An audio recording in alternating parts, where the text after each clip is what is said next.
In the popular imagination of the Second World War, few campaigns seem as dramatic as the North African theater. There are endless deserts, mobile battles, daring armored thrusts, and commanders who became legends almost in real time. At the center of that legend stands Erwin Rommel and the German Afrika Korps. For many viewers, the story looks simple. A brilliant commander arrived in North Africa, defeated larger Allied forces through skill and audacity, and nearly changed the course of the war before being overwhelmed by enemy resources. It is a compelling narrative, but only part of the truth. To understand the Afrika Korps, we need to place it in context. Germany did not begin the war with a grand strategic plan to conquer North Africa. The region became important because Italy, Germany's Axis partner, launched a campaign from Libya into Egypt in 1940, and then suffered a severe defeat at British hands during Operation Compass. The collapse of Italian forces threatened not only Mussolini's prestige, but also the Axis position in the Mediterranean. Adolf Hitler initially saw North Africa as a secondary theater, yet he could not allow a complete Italian disaster. So in early 1941, he sent a German expeditionary force to stabilize the front. That force became the Afrika Korps. From the beginning, the mission was limited and uncertain. German troops in North Africa were never given the full priority enjoyed by operations in Europe, especially after planning began for the invasion of the Soviet Union. Supplies had to cross the Mediterranean, where British naval and air power could strike shipping routes. Vehicles and equipment wore out quickly in harsh desert conditions. Fuel, ammunition, spare parts, water, and food were always in short supply.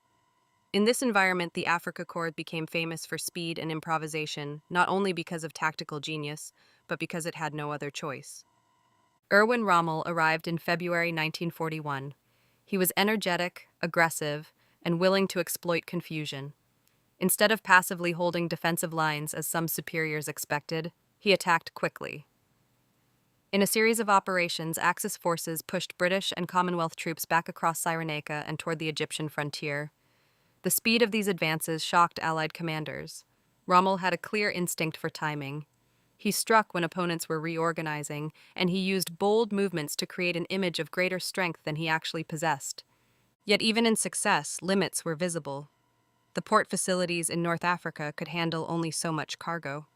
Convoys from Italy faced constant danger from Malta-based British aircraft and submarines. Every kilometer eastward stretched supply lines farther from major ports like Tripoli. Even after capturing advanced positions, the Axis frequently lacked fuel to maintain momentum. This became a repeating pattern. Battlefield victory, followed by logistical strain, then operational pause, then Allied recovery. One of the earliest symbols of this cycle was the Siege of Tobruk. The port city in Libya, defended mainly by Australian and other Allied troops, resisted repeated Axis attacks in 1941. Rommel's forces surrounded it but could not fully capture it for many months.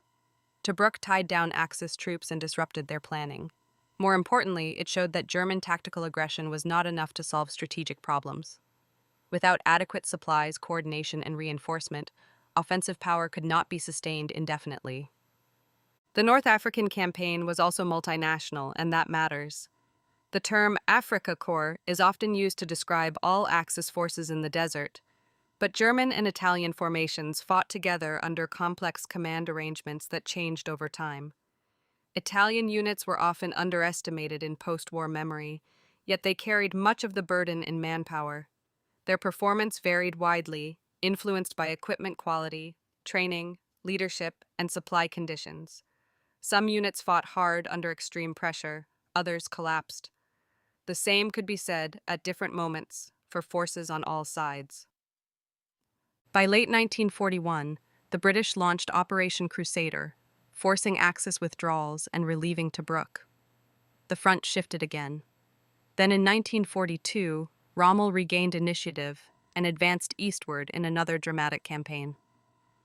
The capture of Tobruk in June 1942 was one of his greatest triumphs and brought him promotion to Field Marshal. Axis forces then moved into Egypt, raising fears for the Suez Canal, a vital imperial and strategic route. In these weeks, the possibility of a major Axis success in North Africa seemed real. But possibilities and outcomes are different.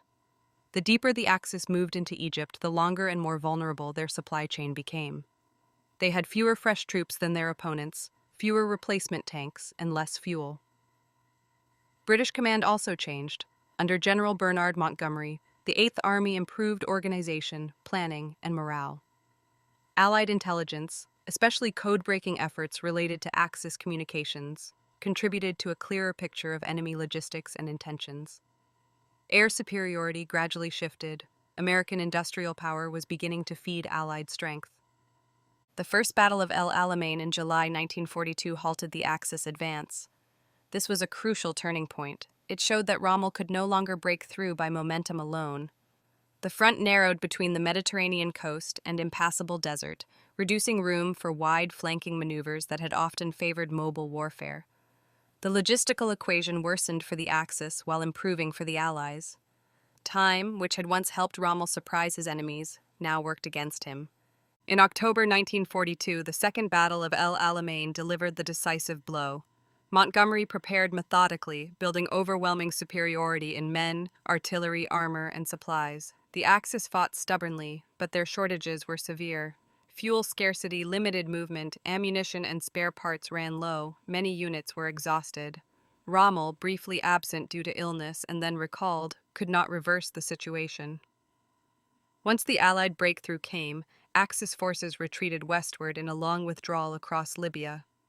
At the same time, another strategic disaster approached. In November 1942, Allied forces landed in French North Africa during Operation Torch.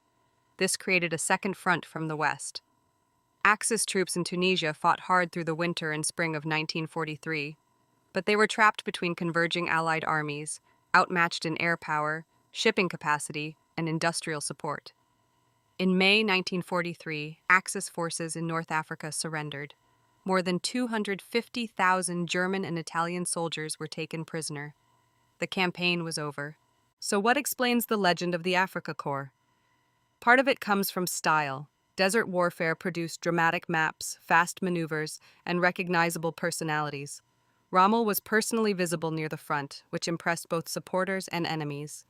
German propaganda presented him as an unstoppable commander. British media, while opposing him, also amplified his reputation by framing victories over him as major achievements. After the war, memoirs and popular histories further shaped the image of a clean and purely military campaign, often separating the Desert War from the wider crimes of Nazi rule. That separation requires caution. While North Africa did not become a site of destruction on the scale seen in Eastern Europe, the Afrika Korps fought for a regime responsible for aggressive war, occupation brutality, and genocide. Rommel himself remains a debated figure. He was not a core architect of Nazi ideological policy, and his role in later resistance circles has received much attention. But he also served Hitler's war aims effectively for years. Heroic myth can hide uncomfortable complexity. Operationally, Rommel's strengths were real. He understood tempo, reconnaissance, and concentration of force at decisive points. He used anti-tank guns skillfully, coordinated armor with artillery when possible, and exploited enemy hesitation. He could read battlefield opportunities quickly and was willing to act. These traits made him dangerous in fluid conditions. His weaknesses were also real. He often accepted high operational risk, sometimes neglecting logistical warnings from his own staff. He could become overextended after victories, assuming that enemy collapse would continue. Coordination with higher command and with Italian allies was uneven. Strategic discipline did not always match tactical brilliance. In modern terms, he excelled at exploiting moments, but struggled to convert temporary gains into sustainable strategic outcomes under resource constraints. The Allies also learned. Early defeats in North Africa exposed weaknesses in command structure, training, and doctrine. Over time, British and Commonwealth forces improved combined arms coordination, intelligence use, and logistical planning.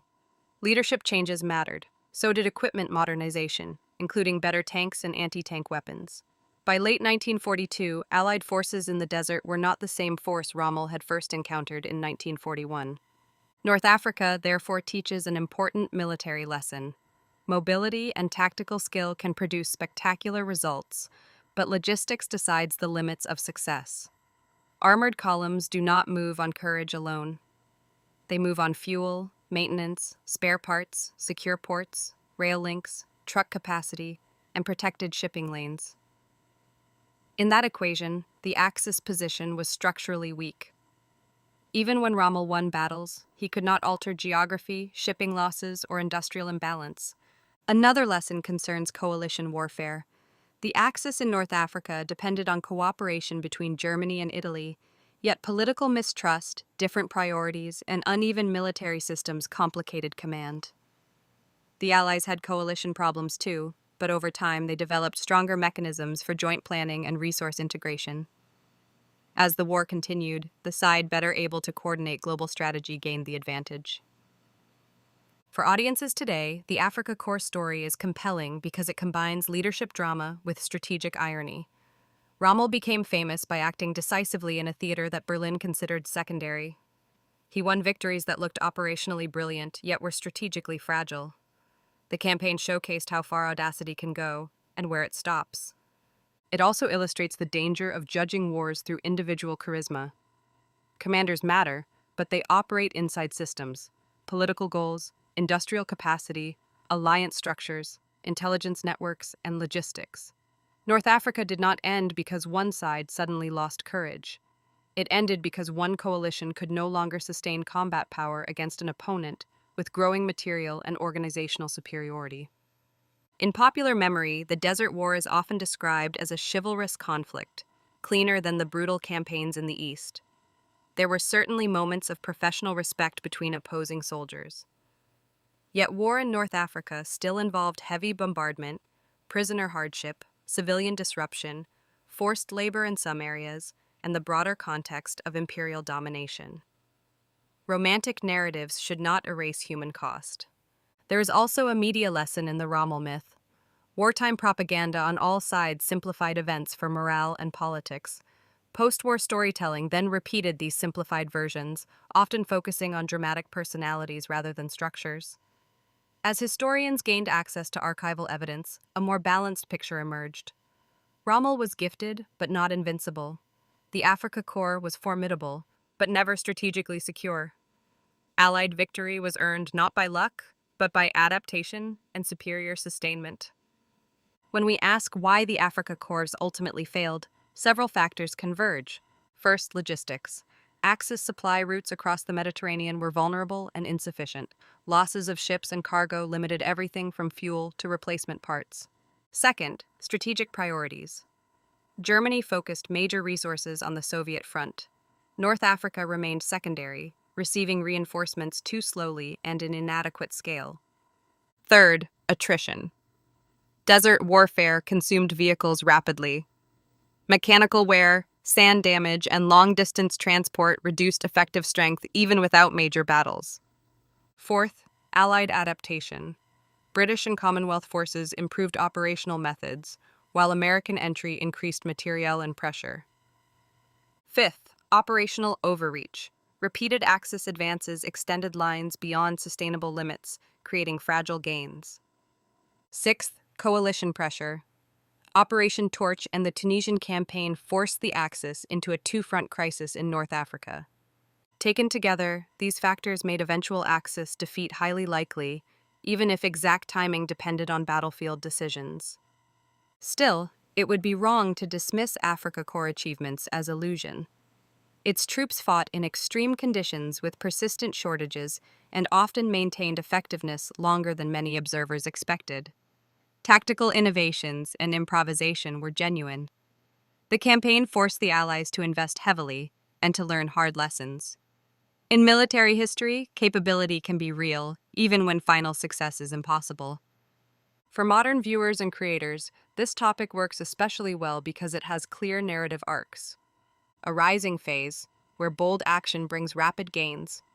A middle phase, where success creates new vulnerabilities. A turning point, where structural limits appear. A final phase, where adaptation and resources decide the outcome.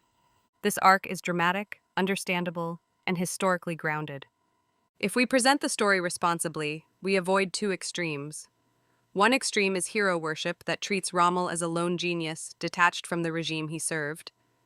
The other is reductionism that ignores tactical reality and frontline complexity.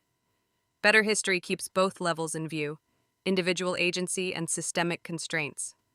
So, what is the balanced conclusion?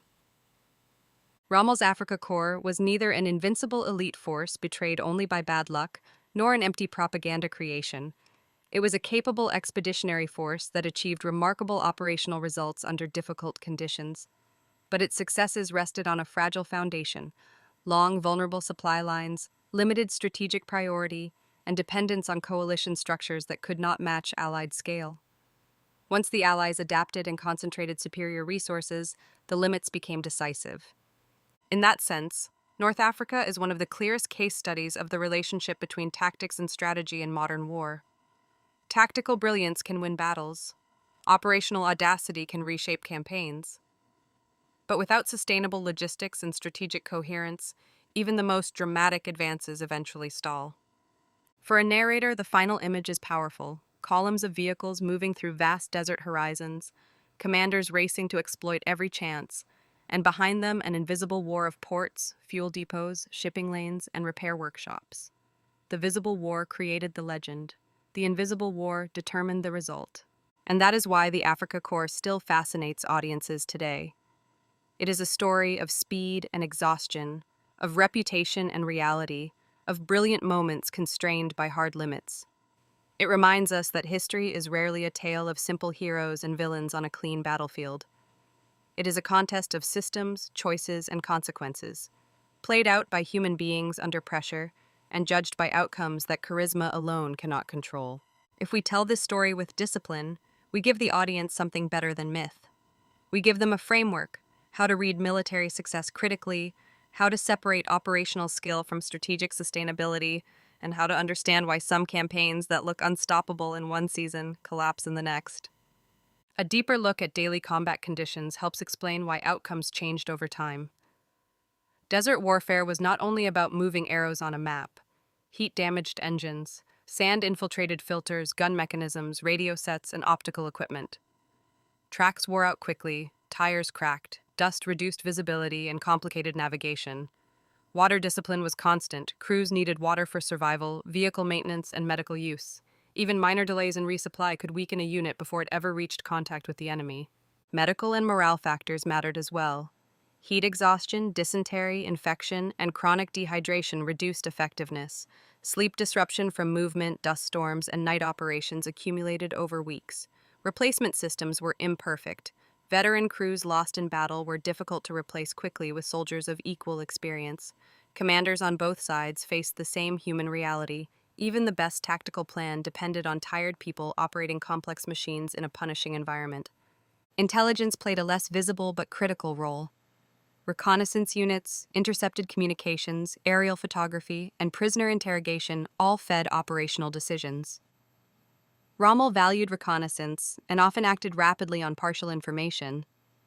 That aggressiveness could create surprise, but it also risked misjudging enemy reserves or supply status. Allied intelligence improved significantly over time, helping commanders identify Axis shortages and probable axes of attack. Better information allowed more disciplined planning and reduced the shock effect that had benefited the Axis in 1941. Artillery and anti-tank doctrine also evolved. Early desert battles sometimes rewarded fast armored movement against disorganized defenses. Later, better layered anti-tank guns, minefields, and coordinated artillery made frontal assaults increasingly costly. By El Alamein, the battlefield had become more structured and lethal. Mobility still mattered, but breakthroughs required sustained engineering effort, logistics depth, and coordinated fires, not just speed. Air power deserves special attention. Control of the air in North Africa was never absolute for long, but trends mattered. As Allied aircraft numbers and maintenance systems improved, Axis movement by day became more dangerous. Fuel dumps, transport columns, and forward positions were vulnerable to attack. Air reconnaissance supported artillery and operational planning. The result was cumulative pressure. A force already short of fuel and spare parts could not absorb additional losses from air attack indefinitely. The naval dimension linked directly to all of this. Convoys from Italy were the lifeline for Axis forces. When convoy protection failed, frontline units felt it within days. A missing shipment of fuel could halt offensive plans. Lost spare parts could sideline tanks and trucks that were otherwise combat capable. Shipping losses therefore had strategic effects far beyond the tonnage figures. Every sunk freighter echoed at the front. The campaign also highlights how command relationships shape outcomes. Rommel reported through chains that included both German high command and political constraints from Berlin, while also coordinating with Italian superiors and subordinate formations. Friction was inevitable. Different assumptions, different timelines, and different risk tolerances. In fast-moving operations, such friction could delay decisions at exactly the wrong moment. Allied command systems had their own tensions, yet by late 1942 they increasingly translated strategic goals into synchronized operational action. Public memory often treats Tobruk, El Alamein, and Tunis as separate episodes, but they form one strategic sequence. Tobruk represented the problem of unfinished victory. El Alamein represented the end of Axis offensive capacity in Egypt. Tunisia represented encirclement and attrition under converging Allied pressure.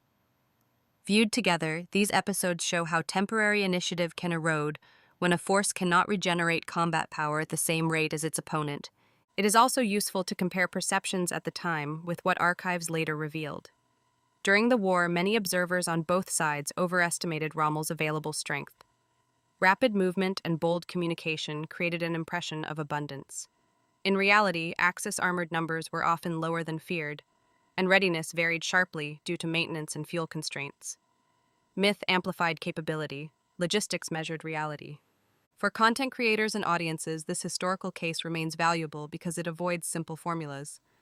It is not merely a story of great man versus great man. It is a story of tempo versus endurance, initiative versus sustainment, and tactical opportunity versus strategic capacity. That complexity makes the narrative stronger, not weaker.